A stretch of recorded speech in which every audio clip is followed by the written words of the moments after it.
Hey, what's up, everybody? My guest this week, Shapel, not to be confused with the guy from Yellow Springs, Ohio. Yours is spelled different, right? It's spelled different, and it's my first name. You going Shapel Lacey? Yeah, Shapel Lacey. Okay, that's your full name. Mm-hmm. You might know him from Fighter and the Kid. He's one of the two black guys. One of the two black, yeah. One of the two on black that guys. one. Yep. And then we just did a show together. Yeah, we did a Kev on Stage show. What I messed it up, and people always correct me.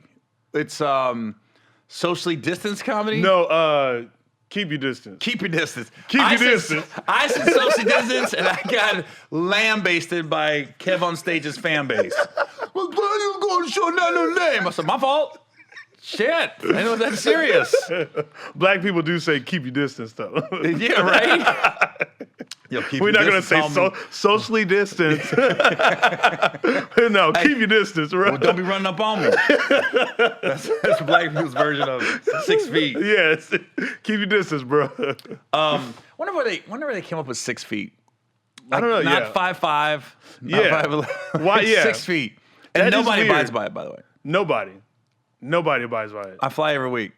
Dude, that's what I'm saying. It's crazy. But you know what makes me mad about the airports? Well, they should have been doing it a long time ago. But like, you know how like sometimes you have a layover and then you'll be I fly private. I'm just kidding. I know. I was like, never mind. I'm kidding. I was like, is this a different podcast? Damn, what the hell up, man? No. There's private? I have a couple times. No, I'm just kidding. It's a small one. It's no bathroom. It's a small one. It's okay, though. It's simple. No, what you saying? When you have a layover? When you're flying coach and you have a layover?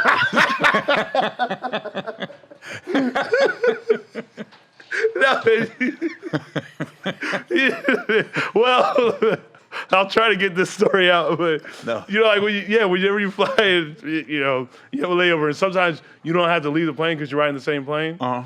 And you realize how they've never really cleaned the plane. Now they do everything. Now they're supposed to. I haven't had a. God, I can't remember the time I had a layover where I didn't have to change planes. You really flying it? No, I'm saying where I did have to change planes. Okay. I just stayed on the plane. But yeah, I get on Delta. They'll send me the notice that the plane has been sanitized, cleaned, and everything else. But here's what bothers me. Pre-pandemic, they would send you that? No, like the app, the Delta app. Yeah. Now they'll let you know the plane has been sanitized, and we're getting ready to board in 5 minutes. Mm-hmm. But it still bothers me when I sit down and I go in that front pocket and there's shit in there. I go, so you didn't really clean it? Yeah. Because there's still some food in here. They just be spraying it down now. Yeah. Which is better. Yeah, which is a lot better. Delta's the best right now because there's no middle seats, and even in first, it's only half. I think the only ones that's doing that like middle seat is probably American. United don't give a fuck. Oh, they don't give a fuck? Spirit never cared. Oh, From what I heard, the pandemic never hit. Spirit was Atlanta. It never hit. Spirit took like a 3-day weekend. We're flying. I'll never fly that fucking airline ever again. Oh, I'll tell you a funny Spirit story is there was a guy in New York. Do you know Talent, the comedian Talent? Not personally. But okay, so he's a funny guy, but he's got this guy that works with him named Quincy. And Quincy was always booking these shows, and they'll do the like put 4 or 5 of you together. Yeah. And you're doing like venues you've never heard of. Uh-huh. And like some random you're in Syracuse at the Elks Club. Yeah, it's Elks Club. Is this even a venue? But he flew me by Quincy was so funny. He said we're gonna fly you out, put you out and we negotiate the money. But then he said, we'll fly you first. They put me Spirit first. What is that like? What is Spirit first like? I don't know. I mean, you didn't feel like it was a first, but I was like, all right. Do they really have a first? Yeah, well, they did that. This had to be 18 years ago. Oh, wait, Spirit been around that long? Yeah. Why did I think it was newer? Yeah. This was when, and I remember the layover was in Detroit, and this was before Detroit got the new airport. Detroit used to have the shittiest airport. And I remember thinking, God, this is I never flown it before. This is kind of a shitty airline, shitty plane. I go, and this airport's shitty. Everything about it was shitty. And Leslie Jones was on the flight with me. She was on the shows with me. We were both flying. They had her and Coach. Leslie, go ahead and get that Coach. I was like, headliner, baby. Headliner flies first on Spirit. On Spirit. Killing it, though. Right. Dude, you and I are like polar opposites. What do you mean? I mean, skin color, obviously. I know, besides skin color, but you grew up around a lot of black people, right? I didn't. I grew up in a trailer park. You grew up in a trailer outside park. of Cincinnati, Ohio. But so one of my favorite stories about you, well, it's just a personal story. So you came to do stand-up live. I can't remember. Phoenix? Yeah, Phoenix. Is that where you're from? Yeah, I'm from Phoenix. Oh, yep. Dope city. Yep, born and raised out there. But you came to do stand-up live. And literally, and I know a lot of people say this already, but it's real proof if you come do it in Phoenix. I didn't see one white person in that fucking crowd. Yeah. I just literally saw all black people. And I live in Phoenix. And I'm like, where the fuck did these black people come from? They just all showed up. Was you hosting or something? No, I was Casey, Casey Courier. He's my favorite manager of all the managers. Dude, he's like my mentor, my fucking Boston Casey. Boston Casey. My favorite guy. That's all the managers of all the comedy clubs. And this is not a knock to the other comedy club managers. No, it's not. It's not. He just does it so well and goes so above and beyond to be just the best, you know. But I was he asked me to work security one night. I was like, bro, you booked me for shows. He's like, yeah, but we lacking on security and you kind of big. And I'm like, all right, bro. So then, but that was my first time like seeing you. And I was like, wow, where did all these black people come from? Because there's a lot of black comics that have come through Phoenix, but it hasn't been like, their whole weekend hasn't been. What year was this? Shit. Maybe 2017? Yeah, it wasn't that long ago. Wasn't that long ago. That was the year Casey scolded me in the green room. Oh, he did? Like a Why parent. he did? Because he goes, What did he say? Here's Casey. Phoenix was the first city that I ever realized I was moving tickets. Okay. I was like, oh my God. It was like 2013 or 14. I was like, whoa. Because, comedians, you start off, you're just trying to do stand-up. Mm-hmm. Then you just want to be on the road. You want to open for somebody. Yeah. Then you hopefully start headlining. Then it becomes a business. Then you're like, okay, how many tickets am I selling? Then you get a flat rate. Then you start getting into percentage deals. Yep. Phoenix was the first city where my agent called me and goes, yo, we got your percentage deal, 50-50 door deal, blah, blah, blah. I was like this, okay. And I didn't understand how it worked because they give you this guaranteed minimum that isn't a lot. And you're like, that's not a lot. And they're like, but if you hit the percentage deals, you can make a lot of money. So I just remember that was the first big, for my eyes, the first big check I saw. And Casey was standing there like this. And the manager's over, he goes, lot different, isn't it? I was like, what? And he showed me a check. I go, holy shit! I think I said, holy shit. Yeah. I tipped everybody. Yeah. I tipped every server, cook. I said, everybody getting $10. How many people work here? 29, $290. Everybody getting $10. Let's get it. Yeah. And then, so 2017, Casey, I go to settle, and he goes, hey, Gary, can I talk to you for a minute? I said, yeah. He goes, off the record, but between you and me. Yeah. He kicks everybody out of the office. Just me and him really? now. Real Hey, business. yeah. He goes, hey, man, what the fuck are your guys doing? I go, what are you talking about? So I was traveling with 3 guys. He goes, Yep. what the fuck are your guys doing? And I go, I don't know what you're talking about. He goes, look, I like your crew. They're good guys. He goes, but I just don't like wasted money and stuff like that. He goes, every night you are opening the dressing room, green room door and yelling for one of your guys or you're yelling for a server. They go, you got 3 guys with you.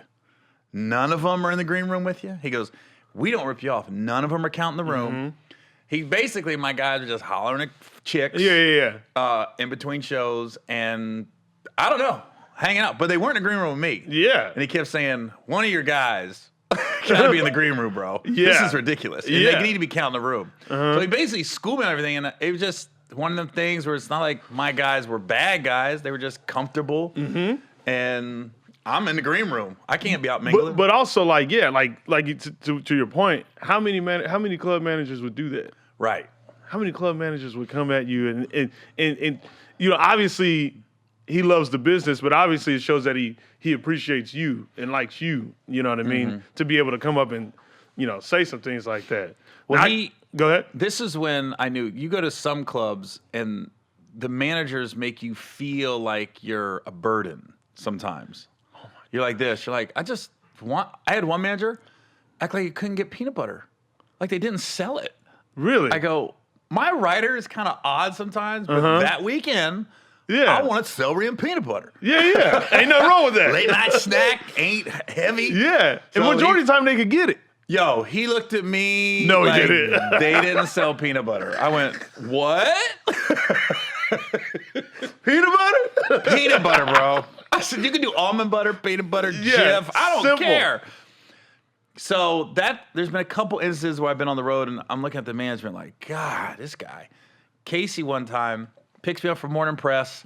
I literally said, hey, you guys got coffee beans out here? He goes, yeah. He goes, can we stop at a Coffee Bean to get whatever drink I wanted? Yeah. So we drive, we go to Coffee Bean. As we're driving back, I realized that Coffee Bean was like 20 minutes out of the way. And then now we're going back to press. I go, hey, where was that Coffee Bean at? He goes, whatever, it's at Scottsdale, let's say. And he was like, I said, that was kind of out of the way, wasn't it? He goes, yeah, but you want a Coffee Bean, right?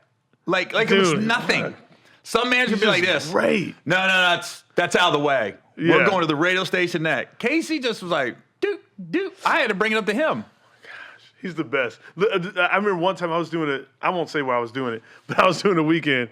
I literally didn't see the manager the whole weekend, and he was in the building. He didn't even pay me. The girl that was working, the waitress for the green room, handed me my check. Swear. You were headlining? Yes. Never heard of that. I know.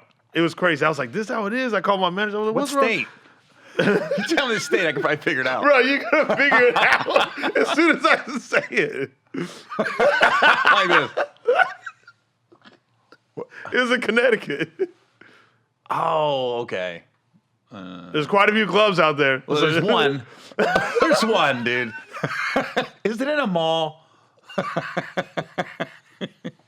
I didn't see him the whole weekend. It's in a mall? The waitress came and said, hey, you had a good weekend. Never saw the manager? Never saw him. Never introduced himself when you got there? No, nothing. Never saw him. I've had a couple, like 90% of the managers are amazing, but every now and then you'll get those.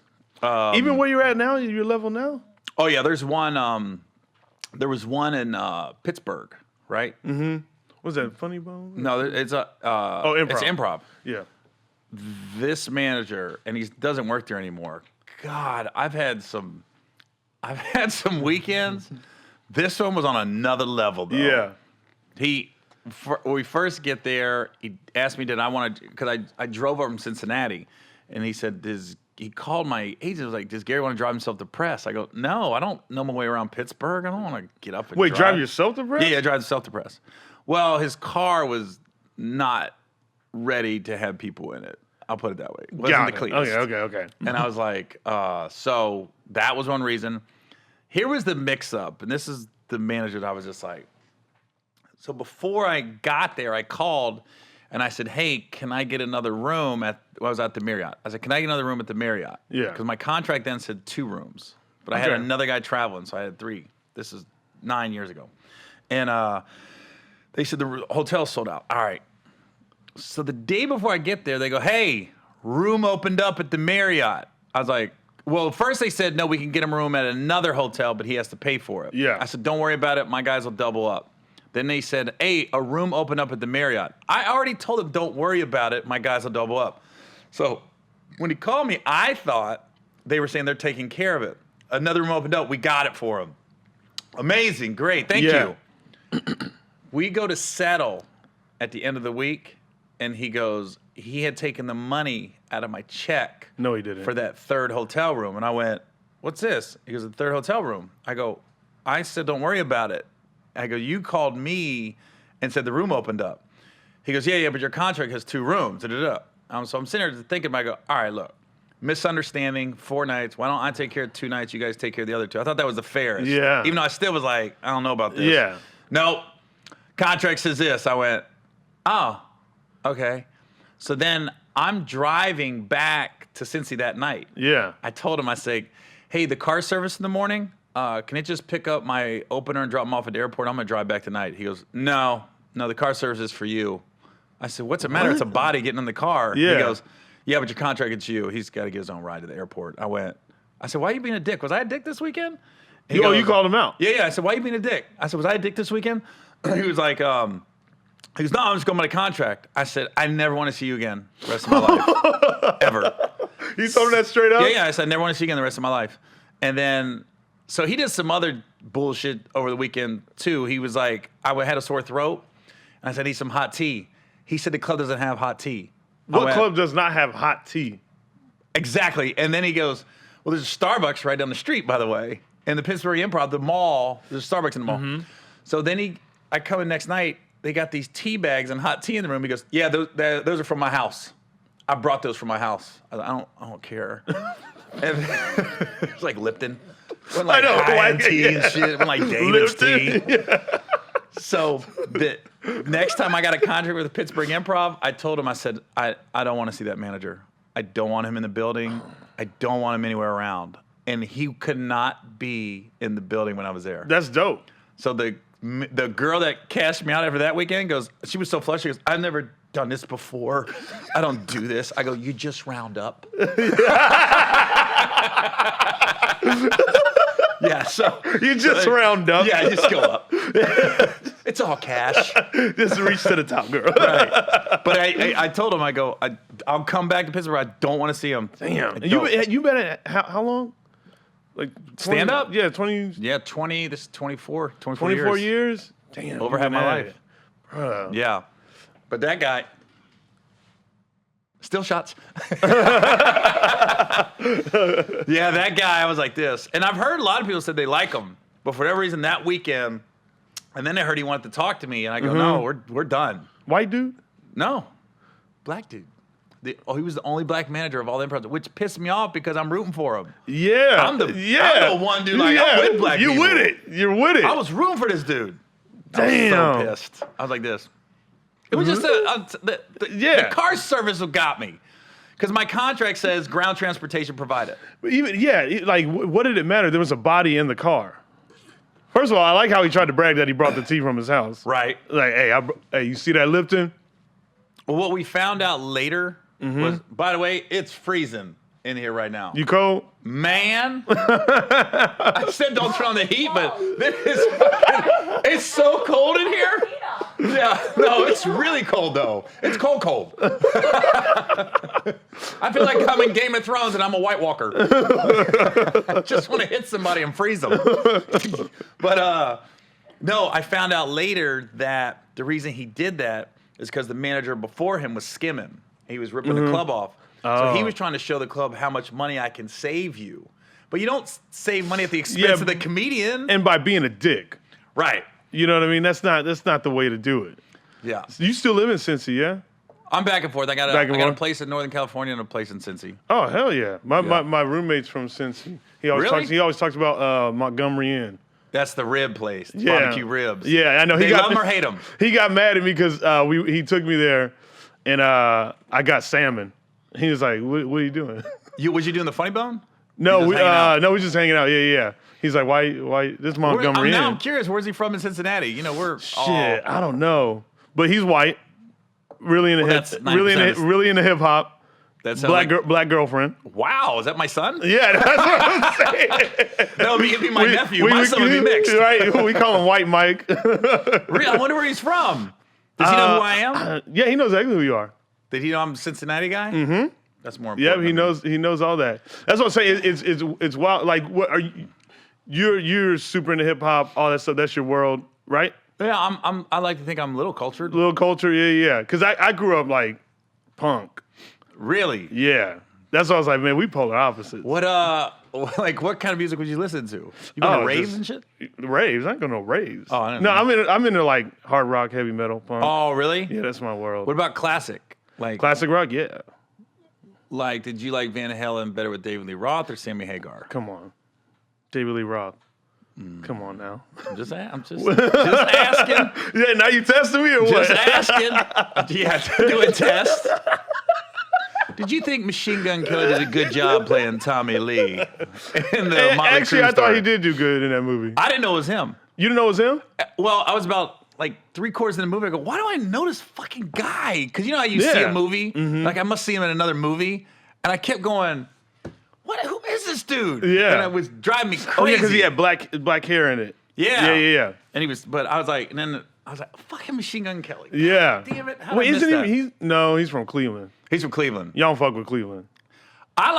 Listen, you grow up, you're supposed to hate all these places, and then you become a stand-up. And then you're like, and then people come out, I'm Baker Mayfield, what up? Yeah, what up? Go Brownies, baby! Yeah, When I'm in Cleveland, I'm about to get that check. Right? But the thing about, I think, sports fans is they, especially athletes, and they respect your loyalty to your team. So any city I go to, they know I'm a Bengals fan. They know. You ride or die. Steeler fans still come to see me. Right. Yeah. Steeler fans still come to see me. Browns fans, Ravens fans. People respect loyalty. Yeah. You're not a fair weather fan. Dude, I can't be fair weather. I'm a Bengals fan. You Bengals fan. There's no fair weather there. You Bengals fan. That is Did you play football? High school. Okay, you did it though. I'm not Brendan Schaub. No. I played college ball. And shit. And then he did pro for, I think he said 6 practices. Oh, did he? Yeah. Which is still an amazing accomplishment if you think about it. Hey, not too many people make it to that shit. I did cheerleading. I was a competitive cheerleader. Oh, yeah, we're complete opposite. Yeah, that's what I'm saying. We're so opposite. Holy shit. Competitive cheerleading? You Yeah. can do like front handsprings and shit? I did that whole shit, man. Really? Yeah. I cheered at a junior college in Texas, and then What was it called? Trinity Valley Community College. Where's that? I've heard of that. That's in They got a good Athens. football team or something? Yeah, it's so. Sean Kemp went there actually, heard of it. not when I was there. And then I cheered at University of Louisville. The Cardinals? Mm-hmm. What years were you there? Was that when they won the national title? Nah, we was trash. Patino was there? Patino was there. That's a boss. Was he at the steakhouse? The back booth?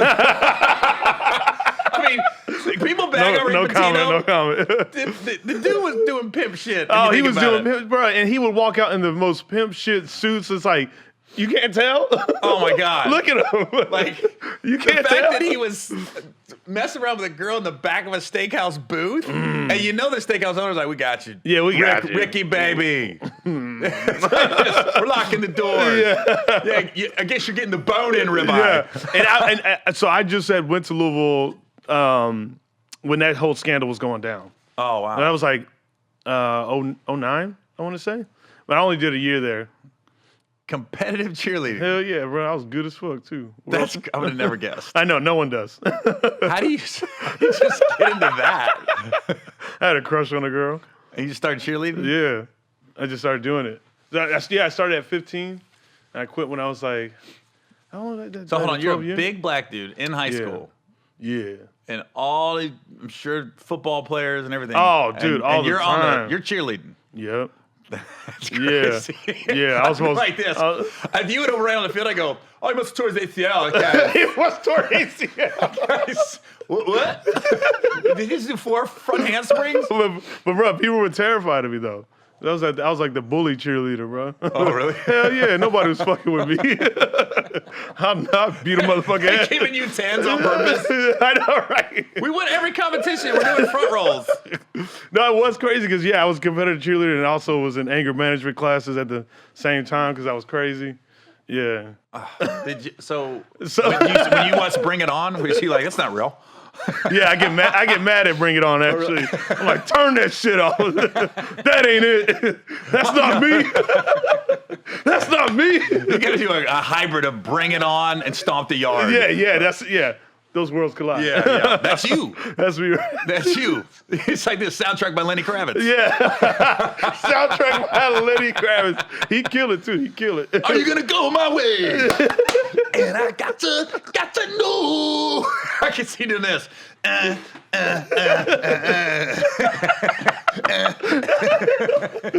know it's funny because like people do like ask if I got picked on for the shit, and I go, no, not quite. Not quite. That's like when we had my reality show. My daughter, she came home and she was telling me like some girls are getting a little snippy with her. Yeah. Like, they said something. I pulled her aside. I said, listen, you don't get judged. You judge other people. I said, we're in Ohio. Yeah. I said, you're on TV every week. Yeah. They're at Panera getting a muffin. Yeah. I go, you're the judger. You're the judge. They don't judge you. Yeah. You're better than them right now. Yeah, way better than them. You're on TV. My daughter cheerleaded in 4th grade. You'll appreciate this story. So she's just like she's a thick girl. Yeah. She's like a Jordan Sparks, right? Okay. Thick girl. And God, I hate that. Now all the brothers are gonna be like, let me look that motherfucker up. I should have said she's a thick girl? Yeah, I get. So 4th grade, she's on the cheerleading team, and God bless her, she was always so excited about cheerleading, right? She comes home, she goes, Dad, guess what? I go, what? She goes, I'm the base of the pyramid. And I was like, what? She goes, I'm the strongest on the team, so I have to hold the other girls up. I'm the base. She was so excited about being the bottom of the pyramid because she's the strongest. You the strong motherfucker. Yeah. And then we would go to like the 4th grade games, and God damn it, she couldn't do all the flips and stuff. Yeah. Some of them girls they'd announce something like, whoo, whoo, whoo, whoo, just whoo, get whoo, it, yeah. whoo. My daughter had one move. It was, woo. So Oh, they'd be like, she didn't Kenny flip? Owen. No. This arm hit this leg. She goes, woo. That was it. So it'd always be like, I go, please don't announce her after Ellie Thani. Please don't after the girl that just did all the fucking badass. Two girls. I think there was 8 girls on the team. I was be like, don't go after her. Yeah. Because nobody's going to pay attention. It's funny how you, as a parent, you're so protective. Yeah. There's freaking 30 people in the stand. It's a 4th grade football game. But still, they watching. Don't go after Ellie Thani. That girl's about to do the most amazing. That girl's about to do some Dominique Dawes, Simone Biles type shit. I didn't be going to the coach like, can you announce her first? Yeah, can my daughter go first, please? But she had the face. And just so excited, huh? It didn't phase her at all that she wasn't doing any flips. How long did she last in cheer? 1 year, 4th grade. That was it. She tried everything in 4th grade. She tried soccer, basketball, everything. She was just, trying to be involved. See, I just, it was either skateboarding, guitars, cheer. That was it. It must be that Shapel name. Why you say that? I mean, yours is spelled different, but, Dave, skateboarder. Yeah. I remember like 15, God, maybe longer than that. Dave Chappelle had a tour called Blackzilla. And it's weird when you're in this game long enough and you see people start to sell tickets and take off. Yeah.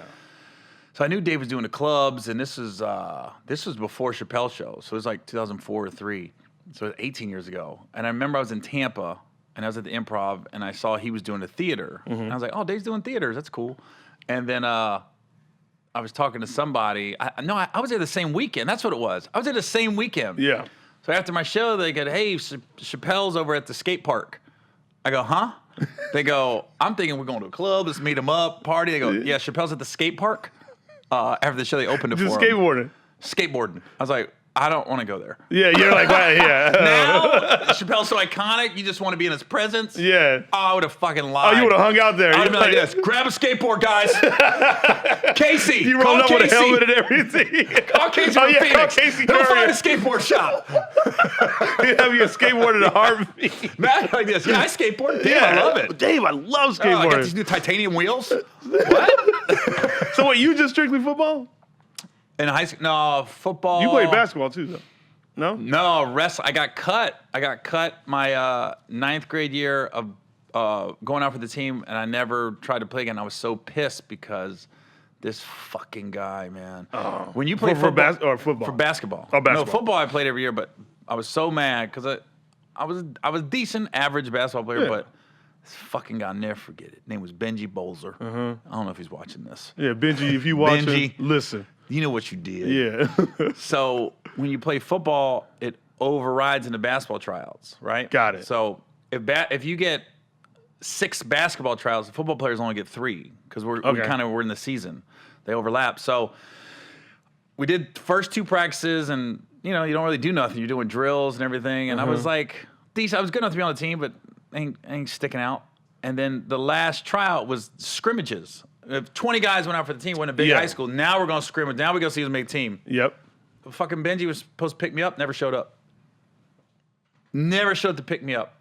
You didn't even get the chance. So I got the practice. If the practice 2 hours, I got there an hour and a half late. By the time my mom got home and I called her and said I need a ride to tryouts.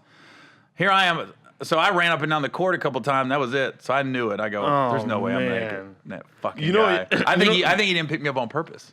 Because I think he was like, wait a minute, I got a shot at making this. I can eliminate another guy that's on the border. Was he there? Oh yeah, he was there. I was like, what the fuck happened? You know? Benji. Oh man, I forgot. Isn't that funny how there's just certain shit you just won't forget? Mm-hmm. That's one of those stories. I can feel it. And then he became real Christian, and he sang at our high school graduation. He sang "My Place in This World." Oh, so now you can't fuck him up. Now we got to be nice to Benji. No, I don't. No, I don't. I looked at him. He found God now. No, I literally. He's a better man for it. At graduation, I went, kind of sucked. I like the original version better. I didn't like your version, Benji. Yeah. It was all right. He was a little flat. And he still got cut. From the best one, he didn't make it. Oh, he didn't even make it? Oh, no, he still didn't make it. Oh, yeah, good. See, karma came and got him. Right? Motherfucker. Yeah, Benji. I hope he's listening, though. Nah, he won't. Oh, he won't? No, he's probably listening to Christian radio. No, he seems like a good dude. He ended up being a productive member of society. But I still We're all talking shit up. I hold no ill will. He's probably one of the greatest humans out there. Yeah, I know. Such a nice guy. You're out here like. But he didn't pick me up. Yeah, he didn't pick me up. In ninth grade. Ruined my career. I could have been Bobby Thurrow. I could have been the next Jason Williams. I don't know. You could have been Jason Williams. Could have. We don't know. You could have been that white chocolate. Missed my chance. You would have been cold on the court. I'm fine. I'm not bitter. You good? You good? Should have cheerleaded. I was killing intramurals. That's one of my favorite interviews ever, by the way. Well, the Tekashi 6ix9ine? Yeah. Oh, he's back in the news. Yeah, he's back in the news. That's literally one of my favorite interviews. Back with a vengeance. I'll put it right here for the rest. I'll go watch it. I'll go rewatch that shit from time to time. Well, you know how that came about. Do you know the story behind that? Nuh-uh. I didn't really know who he was. This is 2018. Okay. And I'm literally watching The Breakfast Club on like a Friday. And I was like, that kid's, I literally was like, that kid is, agree or disagree, you gotta watch him. Yeah, you're just so interested in watching him. Yeah, you probably like his music, punk, rap. Oh, you don't? All right, never mind. Sorry about that. You tried. You tried. I did. I think I like the person, you might like his music. Yeah. R. Kelly got some hits. Yeah. I ain't fucking with R. Kelly though. True. So I saw it and he goes, I'm calling it right now. This is gonna be the highest rated interview you guys have ever had. The most viewed. And I went, and then I started watching. Oh, he said that. He said that, yeah. And I started watching the numbers go, and I go, wait a minute, I'm doing the Breakfast Club Tuesday. So literally, I was watching on he came on a Friday, but I didn't watch it till like Saturday. And Sunday, I called my manager, and I was flying in New York Monday because you got to film Tuesday morning. Yeah. I said, hey, I'm doing the Breakfast Club Tuesday. Can you guys find me a makeup artist and send her pictures of this guy, Tekashi 6ix9ine? And I remember my manager going, Tekashi 6ix9ine? She's so white. And I go, yeah, Tekashi 6ix9ine. And then she finds him. She pulls up all these pictures, sends it like, yeah, that's him. I said, but pull up how he looked on the Breakfast Club that day. Because, he's always getting a new tattoo every day. Yeah. This makeup lady came to my hotel at 5 in the morning. My pickup was at 8. She literally went, doot, doot, doot, last little bit at like 7:58. I had to get in the car. So I got this wig glued on, not Gorilla Glue. Oh, no, I was like, how was it glued on? I'm in a hoodie. I can't put it on my head. And my tattoos are drying as I'm in the car headed to Breakfast Club. It took that long? It took 3 hours to put all the makeup on. I had it everywhere. I had my arms. I had 6ix9ine on in case I took my shirt off. The problem was you did it on the stomach? all of it. I did the full gamut. But the problem was, because I was going to take it off, I couldn't take my shirt off because the wig would have popped off. Got it. So I didn't think it out. You got to keep that wig on. So when I had the T-shirt on, when she was doing my chest, and I rolled it up, so I just had it up. That way I could just lower it. So she did my stomach and arms first, so it didn't stick. So my face was last. So I lowered it, and then when she put the wig on, she goes, I got bad news. You can lift your shirt up, but you can't take it off because your hair will pop off. You don't want that. I go, oh. And the interview was going so well, I didn't get off. So I walked in. Charlemagne, Envy, Angela, none of them knew I was going to do that. Oh, they had no clue. No. So all that was off the top of their head. They were just like, they were going with it. And I was literally answering the questions like they asked him. That's why it just went nuts. Boom. Boom. Yeah, boom, check it, Boom, cuz. check it. Boom, check it. Let my boom. nuts hang. Let my nuts hang. Boom, check it. But that was like, I think I get stopped. I've done movies, stand up. I get stopped for that just as much as anything else. Really? That interview. It was hilarious when you said I'm O positive. I can't even fuck with you. Yeah, right. I'm O positive. Blood gangs, different blood gangs. Like, what are you? Can't Yo, fuck that with shit you. was fucking hilarious. I love all your interviews on there. Yeah. I'm a fan. Thank I you. ain't gonna lie. Did you see the Post Malone one? Yes, I saw came them. in as Yeah, Post Post Malone Malone. too. Yeah. That one. You don't play around. Yeah. I But commit. yeah, you commit. I commit. You know how dope it would have been if you were able to lift up your shirt though. It would have know. been like the fucking. I mean, it was still great. Well, But whenever damn, that would've- COVID's but- over, I want to go back and do it again because he's out now. Oh yeah, But he's I out gotta doing wait his till thing. COVID's over and redo it. Are you a fan of him? I'm not saying I'm a fan, but I watch everything he does. Yeah. So maybe I am from afar. It's like it's super weird because like you're like, damn, this dude's a piece of shit, but I keep watching. Well, he said it. I mean, did you watch the Showtime thing on him? No, I watched that. We watched a different Hulu doc. Hulu did a doc on him, but He's just I a haven't seen it. manipulative guy, and he almost took the Floyd Mayweather route. I'm gonna be the villain. I'm gonna troll you guys. I'm gonna Yeah. be the villain, and you know that's what he's doing. and it seems like he goes after specific people. Yeah, Is who That's he a goes fact. at, right? I'm- It's all strategic. It seems strategic. Oh, without question. He's Like, not all going to somebody calculated. like not selling less than him. Yeah. He's like, I'm going to go with somebody that's on the rise. Lil On the Durk, rise, yes. on the rise. Lil Durk look like he's about to almost go mainstream. You know what I mean? Yeah, yeah. If Lil Durk can like keep his image and not in trouble for Yeah. another year or so, Then he'll boom. start getting different offers. He might get like a Pepsi, or he might get in a couple yeah, he can really films do and it, stuff yeah. like, you know, he's But you know, he doesn't go after like Drake. no, he's not gonna, because he probably wants to do something with Drake. Drake is on your album, you're gonna make a lot of money. True. Drake he could say whatever he wants. You know what I mean? Yeah. I'm here, drink a beer. That's it. One verse.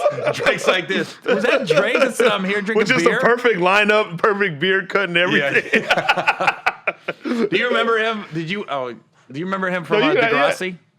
I didn't watch Degrassi. When he came out, they're like, man, that dude from Degrassi's rapping now. And when I heard his music before I saw his face, and I was thinking it was like some darker dude.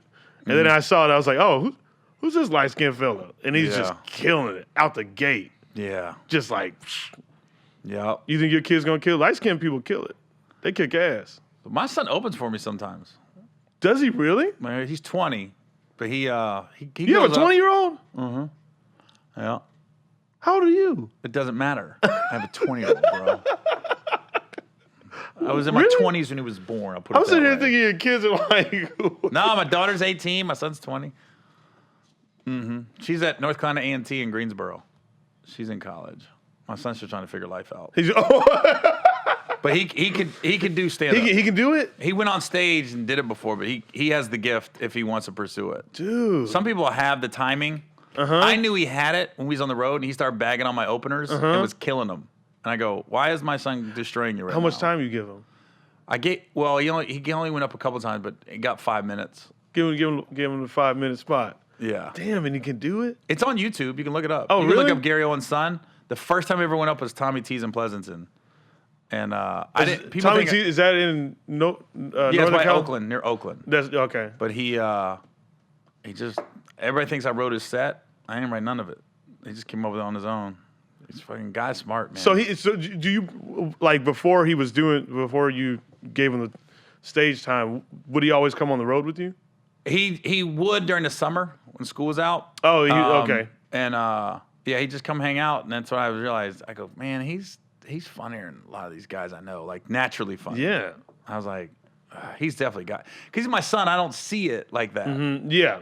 You know what I mean? But then when I saw him around other people and strangers and how Yeah. he sucks people in, fucker's charming as shit. You know what he's gonna do? if he ain't a stand-up, he'll end up working at like Google because the CEO likes him.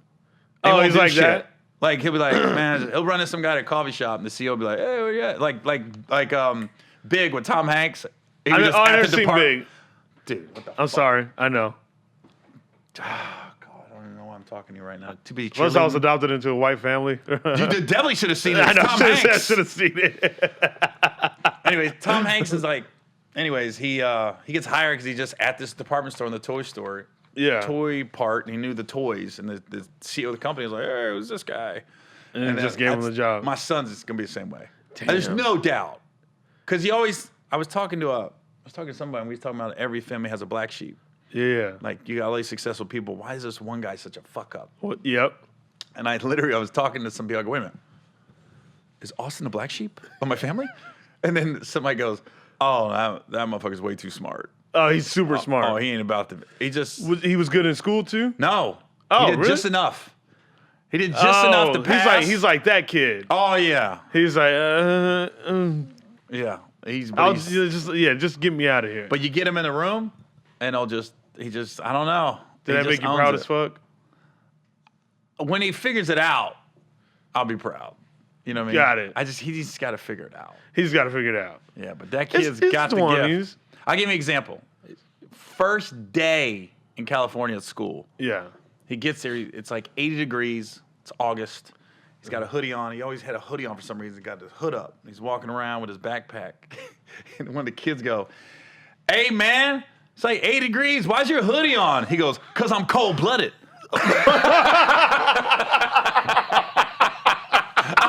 Damn. It's his first day at a new school. I would have never thought to reply back with that. Because I'm cold-blooded and can't walk in with the backpack. And I think my daughter told me the story. They go, let me tell you what Austin said. And then he goes, and it was like all these Mexican kids. And, we're from Ohio. Yeah. We didn't see a lot of Mexican kids together. Yeah. Because I'm cold-blooded. And they said the Mexican kids like, I know. So he's like that. They weren't even mad. Yeah. Like, okay. He earned his stripes real quick. Right. Yeah. Cold-blooded, homie. Damn. Cold-blooded. Just keeps walking. With the hood on. You're a Unabomber. I would have been like, because I'm emo. And he's not short. He's like 6'4". You know what I mean? Oh, shit. He big dude. Yeah, so it's not like he's 6'4"? Yeah, it's not already? like he got the hood on. Big ass kid. And then so I said, you gonna go for the basketball team? He went to one tryout. He goes, they suck. Didn't play. Can he play though? No, he can hoop. But he was like, they suck. I'm not doing that. Damn. Who the fuck goes out for one tryout? I'm like, I'm good. Football, right? Uh-huh. I can't wait to have kids, by the way. Does all the football tryouts, goes through all the two-a-days. Then when the season starts, he goes to the coach and goes, hey, coach, I just came here to meet friends and get in shape, and I did that, so I'm good. And then the coach goes, huh? The head coach called me to ask, he's probably not going to play a lot because he doesn't know football. Mm-hmm. He doesn't know how to run routes or nothing. Yeah. He goes, but he's so good with the team in the locker room, man. Can you do anything to keep him on the team just for morale? So I told Austin. He brings good energy. Yeah. So I told Austin, I go, the coach really wants you. He goes, Dad, it's done. He goes, now I know everybody. I'm good. You know your son's just on a different level. He's on He's some just other on shit. a level that is beyond and for his age, I'm thinking about me at that age. I don't think I thought like that. Yeah, he's not a follower. You know what I mean? No, he seems so such an individual. Okay, so you're a stand-up, right? Yeah. My son goes up, and then he goes up again once or twice. And then literally one of the guys goes, Austin, you can do stand-up again? He goes, I could. Not maybe thinking about it, yes. I could. I could. The kid is on, I don't Where know. did he learn this? I don't know, man. You don't know? The mom's smart and I'm smart. Hopefully, got it from us. A little combo Yeah, there. some relatives or something. Yeah, I don't know. Now his hair's long and it's curly. And it kind of comes down the front. And I go, Austin. I said, give me a move. He'll go.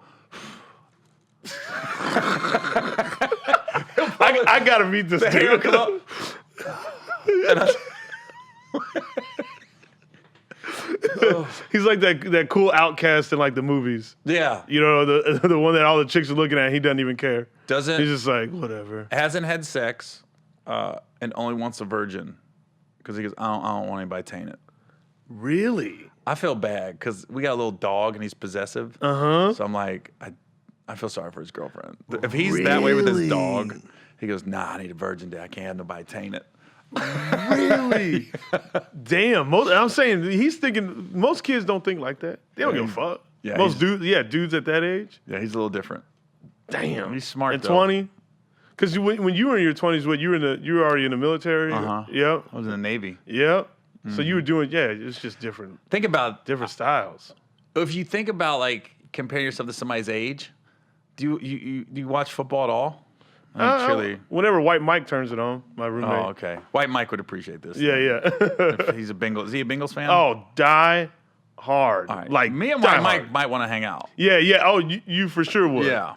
Well, the Bengals got this. There's this guy from the University of Florida right now called. The last name's Pitts. Chester Pitts something. He's a tight end. Okay. They literally was like, yeah, he's 20. He turns 21 in October. He's a young guy. I go, that's damn near the same age as my son. Yeah. So this guy's done 3 years of college, about to go in the NFL, and I'm like, and he's like a top prospect. Yeah, he's like going to be in a top 10 pick in April. And I'm like, he's the same age as my son. My son's still at the crib. Yeah, you look at Austin, and you're like, damn. Damn, what you doing? Right. What you doing with your life, son? Yeah. What you don't like? Does he have like a passion that he? He's gaming. He likes games. He's a gamer. Got it. He sits in a room all day, but he's making money off of it because he's got the codes and people pay him to break the codes and shit like that. Oh. He's some other shit. Yeah, he's some other shit. Yeah, there's some other shit going on out there. Yeah, that's different. Because he'll get food delivered to the house, and I'll tell my wife, I go, stop buying him shit. He's never going to leave. She goes, I'm not buying that. That's him. So he's got a PayPal account or something. I wonder how much is in it. He won't tell you? No. He's probably stacked up. Yeah, he probably got some cheese. The way he talks and his whole, like, everything, his whole style, he got money. Yeah. And he ain't gonna tell you. Because he gonna chill at the crib for a minute. Yeah, that's a fact. Life is easy. Yeah. Because at one point he had like the gaming chair got delivered. And I went, and then There's a gaming chair? Yeah. So like a chair. It's like there's remotes on it and shit. And then he's got the gaming table got delivered. I went, and then he's so manipulative, he got the people across the street to assemble it. He called. No, he didn't. Yeah, the people across the street are like, they got like their own construction company, the dad. So he knows they know how to do shit. So he got it and called him up. Next thing I know, they're in a fucking garage, the dad and the son, and Austin's just sitting there. Like, he's the foreman. Bro, he knows how to survive. Yeah. He knows how how to to make it in a Walking Dead. Oh, yeah. He'd He'd be the king. He'd probably be Negan. Which was Negan? Negan's the one with the bat. Oh, yeah. He wouldn't kill you. He would go, fucking with you, man. Yeah. What TV shows you watch? So it's clearly, you don't watch anything I watch. You said, who's Negan? I'm sorry. I'm so far behind on TV. You're going to judge me, but I've been binge watching Family Matters. Holy shit, dude. I don't even know. Let me put this up. I don't even know what's going on right now. I love that fucking show. What about a drama? You watch Ozark? Nah. Fuck. I watch Cobra Kai. I love Cobra Kai. Did you watch it when it was on YouTube Red? No, I didn't watch it a couple years ago. No, I just binge watched it on Netflix. That's what messed me up because. Oh yeah, because you watched it. Did you watch it on YouTube? I watched it when it was on YouTube. When it was YouTube Red, right? Yeah. And then when it came on Netflix, I saw it like number 1. I go, I thought Netflix bought it and reshot it.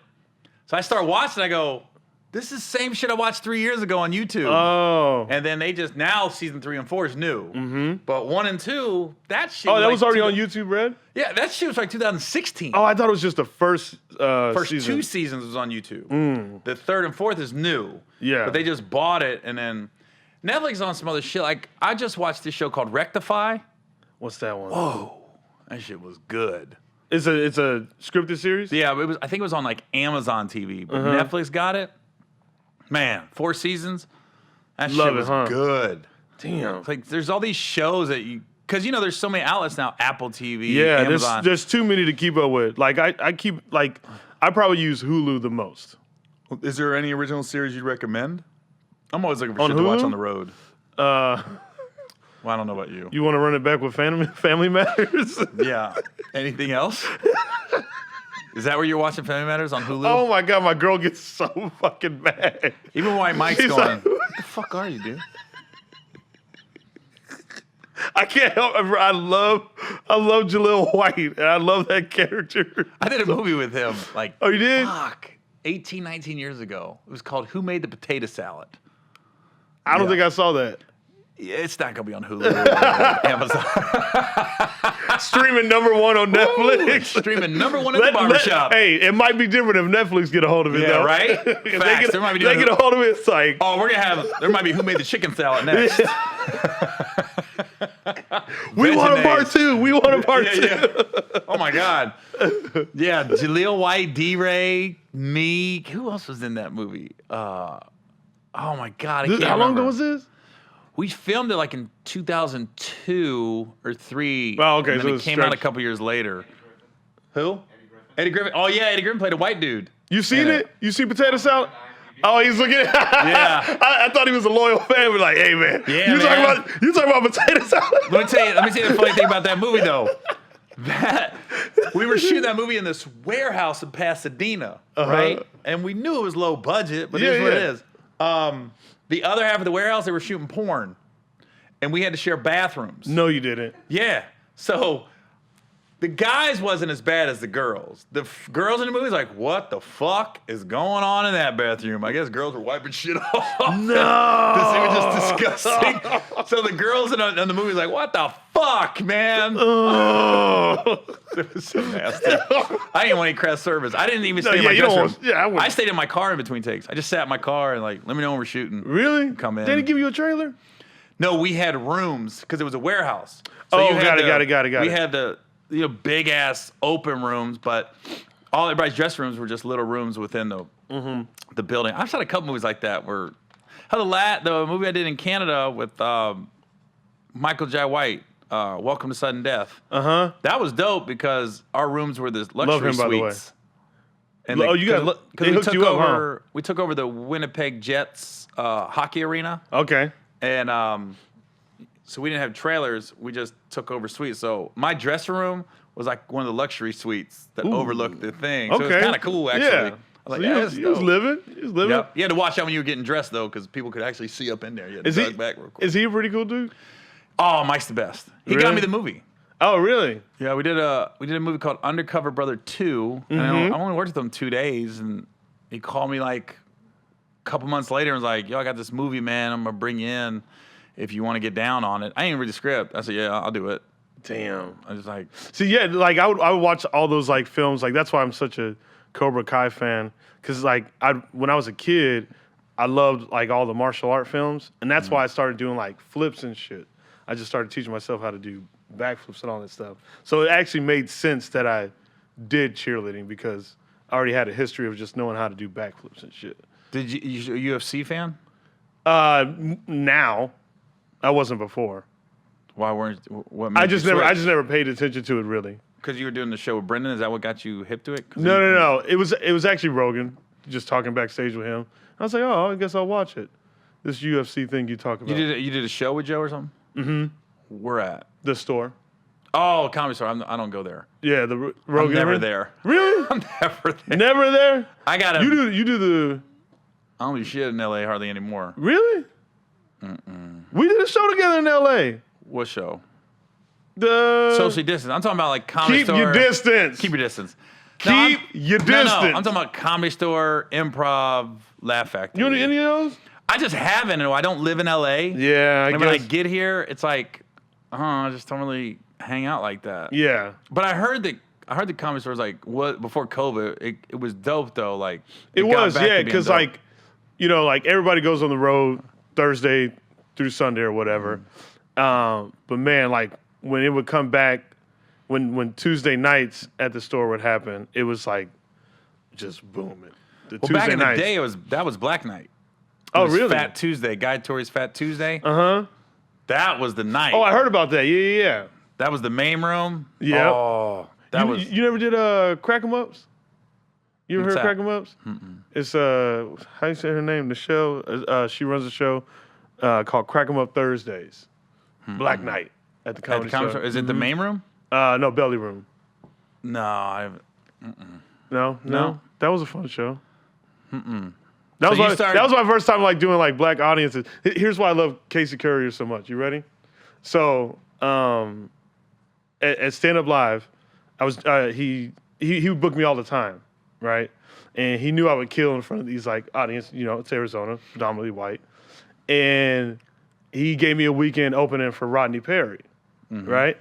And all black, right? I've never done an all black room before, and he put me as the host, and I go up, and I'm like, ready to do my shit, and I tank hard. Really? I've never felt a bomb like bombing in front of black people is just different. It's a different bomb. It's a different bomb. You really feel it, and it takes your fucking soul, and you want to cry, right? You want to cry. That's never happened to me. I don't know that feeling, but I've seen it. You want to fucking cry. Well, I get off stage, and my boy White Mike, because he came up in Phoenix with me. I come off stage. I walk to the green room. I was like, damn, I got like 3 laughs. And then White Mike comes in. He walks in. He goes, hey man, you got about like 3 laughs. And I was like, so I was right. But Rodney Perry, shout out to him. He was so cool. He was like, hey man. He goes, I appreciate that you stayed who you were up on stage. Yeah. Like you didn't, you didn't steer away from that. You stayed who you are. He goes, you have something about you that you're not telling this black crowd immediately. He goes, black people look at you and they know you're different. As soon as you walk on stage, they know it. You're not saying it. Yeah. You got to say it immediately. So you gotta say I'm cheerleading.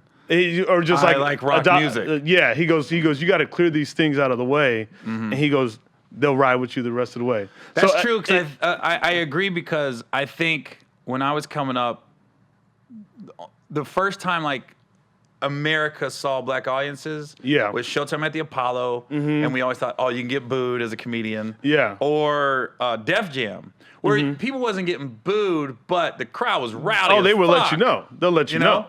And so I think it almost scared a lot when I think the mid '90s is when, especially at the Comedy Store, like they started to have their black nights. Yep. And I think a lot of the white comics wouldn't do them because like I don't want to get booed. Yeah, you don't want to get booed.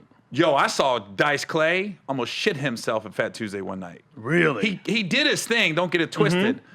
But he was nervous. Yeah. And it was showing when he walked on stage, because he did all his old shit that all the white people knew. He was doing all the hickory dickory dock shits. And he was overdoing the cigarette. And I go, oh, he's sweating. He's sweating. He's sweating a lot. I go, but on the other side of it, when you saw Be Yourself, I saw Sebastian. I can't pronounce his last name. Maniscalco. There you go. I fuck it up every time. So I just say Sebastian. He went up at Fat Tuesday and was himself and destroyed. Oh. And I went, that's the first time I saw him. Yeah. And I go, who the fuck's that guy? Yeah. Because he lowered the light, and he was the Italian guy, and he didn't let it phase him. And that's what I'm saying. Like, I don't think people don't give black audiences enough credit. Oh my God. They just want you to be authentic. They just want you to be authentic. They just want you to like say what you say and be it. Be that. Like that's why I love, like, there's just such a difference with black audience, because if they laugh at you, they're fucking laughing. But if they ain't, yeah, I don't know that feeling. I do. Let me tell you something, kid. I fucking do. But like, when Rodney told me that, I remember I went home that night and I just like rewrote my set in like a way to where it was like, okay, I got to do this and this and this. And then as soon as I walked out on stage, I go, I was adopted into a white. The next day? Yeah, the next day. Said it? Yeah, because I had a whole weekend. Yeah. I was like, I was adopted into a white family, and someone goes, nigga, I knew it. I knew it. You should have said, something my dad has never said to me. My dad has never said anything like that. When he said that, the crowd was like with me, and I was like, hell yeah. Like it just felt good. You know what I mean? And I don't know, just black audiences are really dope. Like, also, they're not gonna get offended and write. I mean, they're not gonna go out and write a blog.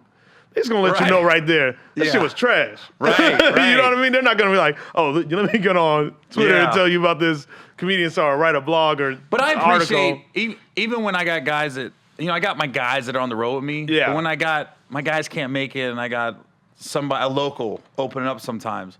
I so appreciate. I don't care if the crowd's laughing hard or not. Yeah. When somebody's up there bearing their soul, telling their story, I appreciate that so much more than somebody just going, "Who likes getting their dick sucked?" I'm like this. Yeah. Everybody. Gay guys, straight guys. Everybody's getting their dick sucked. Easy. When and Chappelle kind of did it one time, and a lot of people didn't catch it because when he did I think it was the 846 when he was serious about the George Floyd thing, he just went, "I got some dick pussy jokes." You know what I mean? Yeah. He was basically saying that's the easy laugh. The easy laugh. And there's nothing wrong with it. You know, I got sex jokes, but when comics are up there, and I don't care if they're getting little laughs, I'm like this. That dude is working some shit out right now. Yeah, like original shit. Yeah, like I appreciate it. I got a guy opens for me a lot. Sayem, he's a Cambodian dude. Yeah. So he started doing all the going to my audience and he sees all the black people. So he started doing all these black jokes, and I go, "Say, what are you doing?" Yeah. And he goes, "What?" I go, "Your voice is different. You're doing this shit. That's not you." I said, "Dude, you got a gold mine. Don't even know it." I said, "I don't know a Cambodian comic." And as I told him, I said, and I told him, I remember, "You were born during the genocide, bro." I go, you told me your parents snuck over. They escaped Cambodia to come to America. You were born in Cambodia during the genocide. I said, so millions of people are dying. Yep. And your dad had time to get a nut off. There's something there, bro. You're right there. In the midst of escaping Cambodia in a field, your dad fucking plowed your mom one night. All of it's right there. All of it's right there. There's something there. I don't know where it is. Yeah. There's something there. Something. Why aren't you talking about that? And then you start talking about it. I love that. Yeah. I mean, and I know we've shouted out Casey a lot, but shout out to him for like giving me that challenge because he knew. He goes, I know how Shapel Lacey could do in front of this crowd right here. Yeah. You know, easy for him. Let's see how he does in front of this crowd. Yeah. And man, ever since that day, like I've always like every time I always thank him. I always thank him for giving me that opportunity to do that. And with Rodney Perry just dropping that knowledge of like he goes, you're trying to say some other shit and it's not. You're trying to play to your audience. Yeah, you're trying to play to you. Bring them into your world. Exactly. Don't go there. Bring them into he goes, talk about it. Yeah. Because all this shit you just told me about your life back here, like you was a cheerleader. Your dad served 17 years in prison. You know what I mean? You used to send them pictures of you in your cheer uniform. Yeah. To hang up in the prison walls. You should be like this. You're like this. So let me get this straight. All the black people are crying because Pop Smoke died, and you're upset because Kenny Rogers passed away? Yeah. Freaking sad, dude. They're crying, and you're going this. The gambler's gone, man. Coward of the county. I was more sad about Kurt Cobain, but anyways. I was like, feeling that one. Come Seattle brunch. That's your shit? Yeah, that's my shit. So you're a kid. Well, who was your go-to group like in junior high? Oh, in junior high, that was when I was in like the metal. So like probably like Korn. Korn with a K? Yeah, Korn with the K. All that heavy metal stuff I was really into. But like, okay, so here's the thing. Like people think because I grew up in Arizona and, you know, being around white people, that's how I discovered the music. But I'm just a fan of music. So like, you know, I grew up in a hectic home, you know, and I grew up with my mom and my stepfather. And this white or this no, this is biological at first. Got it. And then the white folks didn't come to my teens. Okay. And so only time I saw my mom happy was when she was listening to music. Mm-hmm. She, you know, like all the old school shit, you know, Bobby Brown, you know, Keith Sweat, like all I hate that you said it's old school. Oh, I'm sorry. When you say old school, I'm thinking Temptations and shit. You said Bobby Brown. I go, fuck, I'm old. Old school shit. Old school shit. TLC. TLC. I'm thinking Nat King Cole and fucking Smokey Robinson. This guy said old school. Who the fuck is this guy? Why are we talking? I know, right?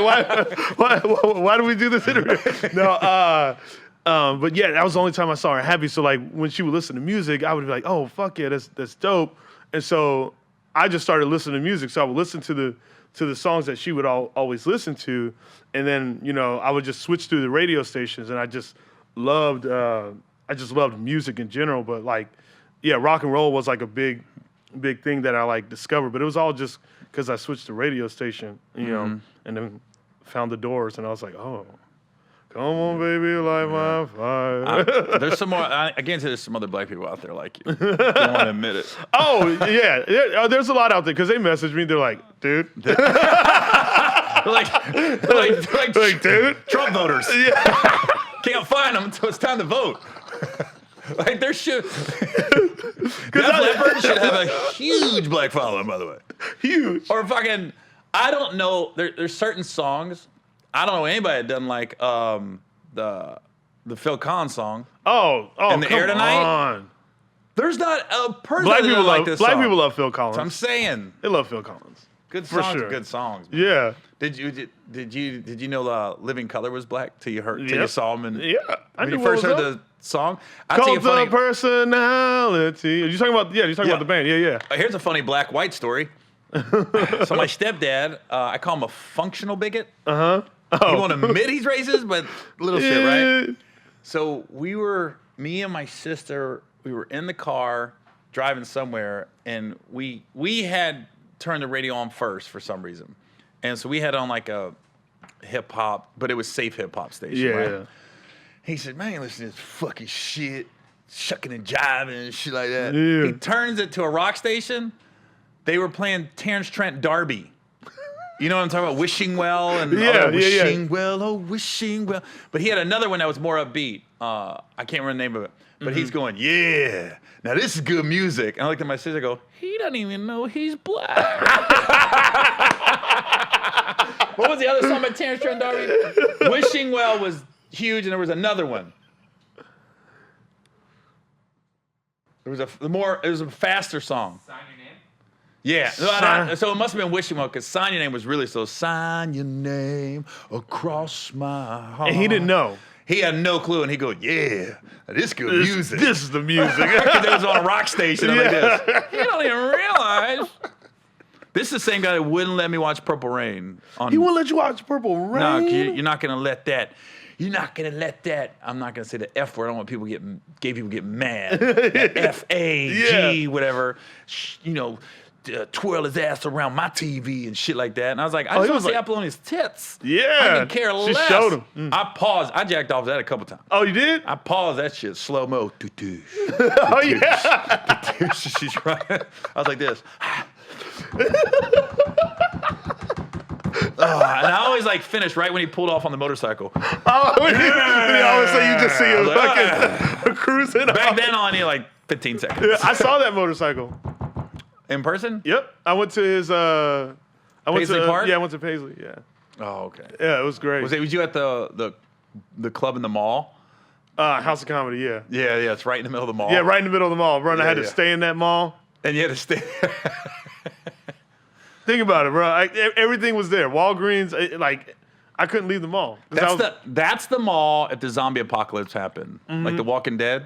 You want to be in that mall. That's the mall you want to be in. And I got think that's probably food. why they created it. Clothing. They had Edmonton, same shit. Oh, yeah. I only did that once, but that mall was so big, I looked up, I couldn't see the sky. Oh, yeah, that mall is huge. You did the House of Comedy there? No, Yuck Yucks, I think it was called. Oh, Yuck Yucks. It was this was 12 years ago, but I only did a one-nighter there. We did 2 shows on like a Wednesday. Yeah. And I don't even remember why I did it.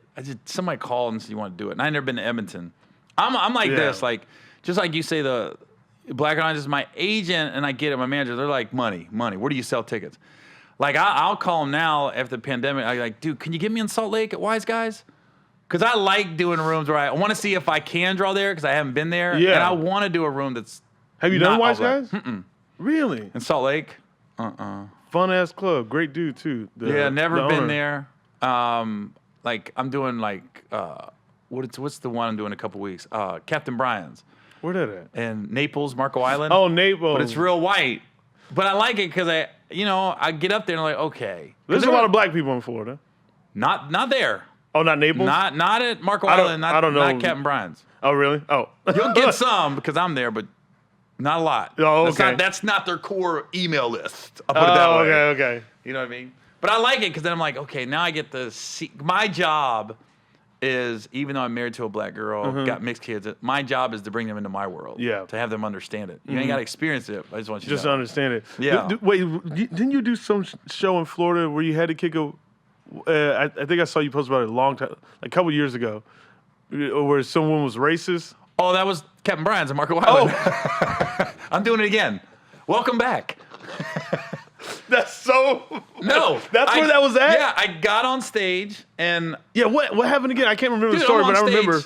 10 minutes, right? Uh-huh. This guy had his back to me. He was drunk. Had his back, and he's sitting at the front, but he's on the side front part of the stage, right? Where I walk on stage, that's where he was. He never looked at me. His back was to me the whole time, and he's talking because he's so drunk, and he's interrupting the show now. And I was doing a joke about Trump, and it wasn't even like attacking Trump. It was it was about people say they don't give a fuck what they say. He really is that dude. Like, he doesn't give a fuck. And that's all you were saying. Yeah, and you're like, I can't believe you said that shit, right? Yeah. It was, but he goes, as soon as that guy heard Trump come out of my mouth, he turned around and he goes, there's more of us than there are of them. Whatever that meant. What the fuck does that mean? So then I told him, dude, you got to be quiet. Yeah. Then finally I said, dude, you got to go. You got to go. On the way out, my wife's at the door. And because she's setting up T-shirts for merch afterwards. He goes, you fucking lover. N-word lover. Really? Right? So you saw the black people like this. They looked. I said, relax. Relax. He don't know any better. He don't know any better. You know what I mean? He don't know where he at. Right. He leaves. I'm thinking that's the end of it. No, he gets on Facebook, finds my fan page, and sends me a message. That's what it was. Yeah. Monkey loving. Yeah. N-word lover. Da, da, da. He's going in. I go, oh, well, why don't I just repost this? That's right. You exposed him. Yeah, I screenshot it, reposted it. I didn't realize his name's in the top corner, Joseph Lanham. So people saw that. They found him. Man, they went to his job. This dude on his Facebook page had his phone number, his job, everything on there, right? He worked for some roofing company. Yeah. And they were showing up at his job. Black people were showing up at his job. They were trying to run the guy out of business that owned the company. Got it, yeah. So the news came to interview me, right? It took off on social media. Oh, this went big. Yeah, this was Thursday. This is my first night there. I'm there all weekend. You got a whole weekend. Oh, it held ticket sales. Yeah. So they literally, the owner sent me a message of the construction company. He said, dude, we're losing business. Like, we're getting threatened. Like, he goes, I told all my workers don't come in. I'm scared something's going to happen to them. And our job sites. People were showing up at like houses that this construction company was working at. Yeah. And he ended up firing the guy. His wife was a secretary. She got fired. They both got fired. Then he said, I have to move now. I'm getting threatened at my home. People are showing up at the house. So I guess he had to move, right? The son, the owner of the place came Sunday and apologized. Came to my show and apologized to me. And I go, I didn't know it was going to take off like this. You know? Yeah. But his son, a couple days later after I left, sent me a message saying, you fucking piece of shit. You ruined our lives. My dad was just drunk. And I said, hey, drunken talk speaks to sober mind, brother. Yeah. Come to find out, like a year ago, that somebody sent me a message. That guy's son says some shit about Mexicans.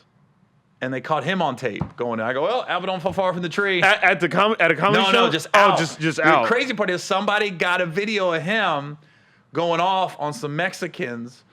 Again, he looked like he was drunk. Yeah. And they got a video of him. They go, isn't this that guy's son?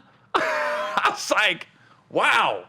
Damn. But I mean, that's what happens when you put that kind of energy out there. It's like, yeah, you could be upset or whatever, blah, blah, blah, but like, to do shit like that. I never had that happen. Yeah. A white guy to say the N-word like that And then you get messages all the time on social media, don't take them serious. But this was just like evil. Some evil shit was coming out of him, right? Because I was like, dude, you got kicked out. It is what it is. It is what it is. Right. Like, yeah, that's the funny thing about comedy shows. When people get kicked out, they can't just get kicked out. They have to fucking make it known. And why is it always you getting kicked out because we wasn't funny? That's the I know. go-to. That's all. That's because you wasn't funny. They literally have. That's why you got kicked out? I wasn't funny, so you got kicked out. Yeah. How does that make any sense? It doesn't make any fucking sense. They always say that because they literally have nothing else to say. Meanwhile, when they this is how dumb they are when they say stuff like that. The audience has been laughing the whole fucking time. Right. Right. The audience has been laughing the whole fucking time. 300 people thought I was funny. Yeah. And you didn't. And you didn't. And that's why you're leaving. Right. You know what I mean? Like, I hate that shit. Oh, Or you you ain't tell funny. one joke that they don't agree with, whatever your stance was, you're making a joke of, and then I'm not messing with you no more.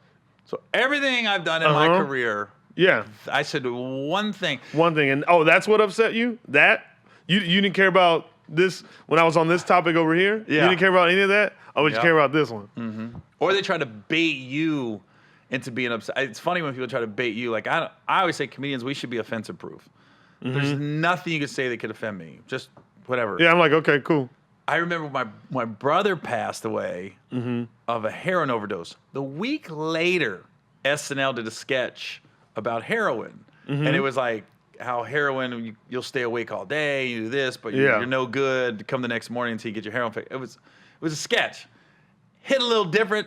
My brother just died the week before, right? Yeah. People were like hitting me up. Did you see the SNL sketch? You gotta fucking go after him. I said, no. I say, first of all, everything they said was true in the sketch. That's how my brother acted. Yeah. Right? And if my brother was able to get clean and he was alive, he would laugh at that. Yeah. Because he'd be like, that's exactly how I used to act. Dude, that's so crazy you say that. I have a very similar story. Like, I was doing a show back home, just like, it was just a bunch of local comics. And comic was, my brother died of prescription drugs. And a comic was doing a joke about that. And then I go up after and I do this talk about my brother, blah, blah, blah. And I talk about, how he died. And then the dude came up to me after. He was like, man, I am so sorry. I was like, dude, would you have known that? Like, you wouldn't have fucking known that. You didn't do that to hurt me. You didn't do that to despise me. Yeah. Like, I went after you. It wasn't like, he felt real bad, but I get it. People just don't know how to deal with.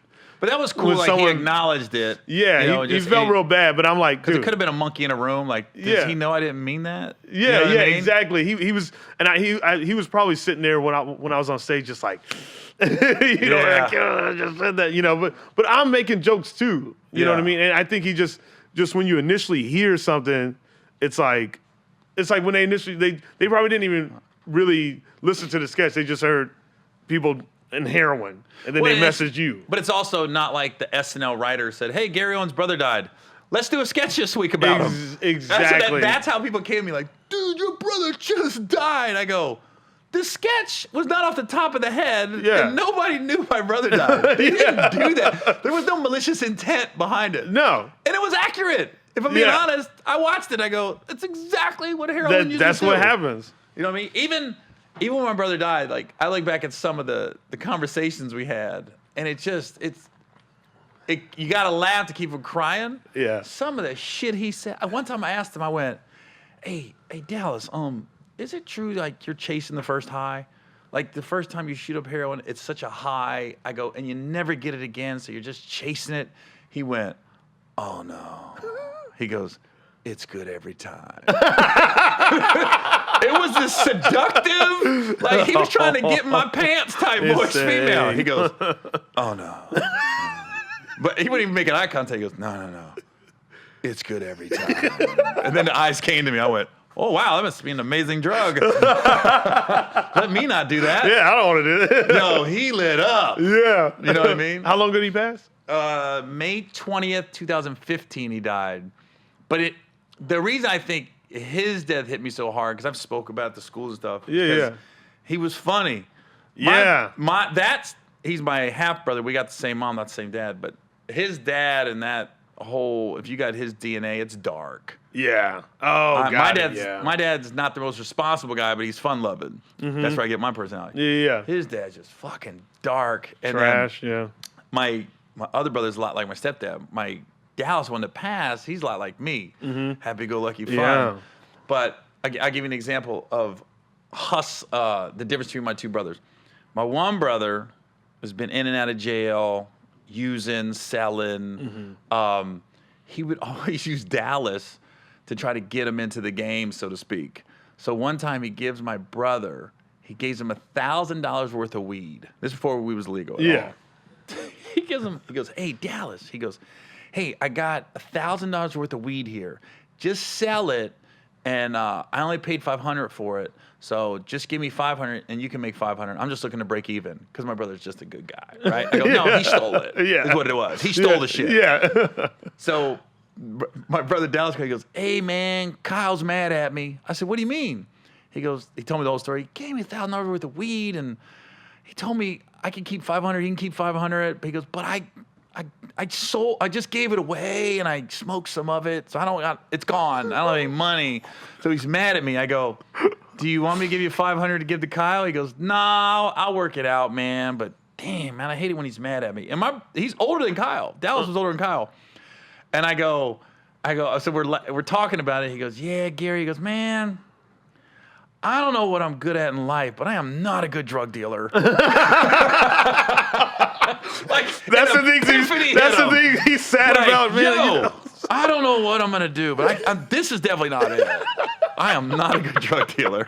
I was like, of all the things, and when I say drop the phone laughing, and he goes, what's so funny? I go, dude, what the fuck was that? I don't know what I'm good at, bro. Not a good drug Literally, dealer. of all the things. This is not the future. It's like, damn, man, I'm just drug dealing shit. Yeah, the game has changed. Yeah. Different, man. So, you got any dates coming up? You want to pump? I know you got to get out of here. Oh, yeah. This weekend, I'll be in Kansas City. Hold on. This isn't going to air for about 4 weeks, bro. Oh. I tape in advance. Any dates in late March you want to post? I'll be out with Brendan. Brendan Schaub. Where the fuck we going? Damn, I can't even remember. He just tells me. Go to BrendanSchaub.com. Yeah, go to Brendan. Yeah, where are you coming up at? Go to BrendanSchaub.com. Yeah, go to Brendan Schaub. I'll be rolling with him. All right. But I had my own dates, but this won't be out for about 4 weeks. We just missed you in Kansas City. I heard you ripped. Oh, man, I love Kansas City. Y'all was tight. Patrick Mahomes was there. Yeah, man, we was lit, It was crazy. He brought his new baby. Yeah, brought his new baby. All right, man. Well, I appreciate you coming on. Oh, dude, thank you for this. This means a lot. Thanks for making me feel old the entire podcast. Yeah, I got old school. How old are you? How do you have a 20-year-old son? Old school, like New 12. Edition. Dropping loads off of females. That's how we do it in Trailer Park. I thought I assumed, I was thinking he's probably like 38. Ooh, appreciate it. No, I'm only saying that. Got my good graces. I know, I only said that because you were cheerleading when I was 38, homie. Oh, really? You was in Louisville doing front flips. Oh, shit. Never mind. All right. All right, man. I appreciate you coming on. Yeah, thanks. I appreciate it.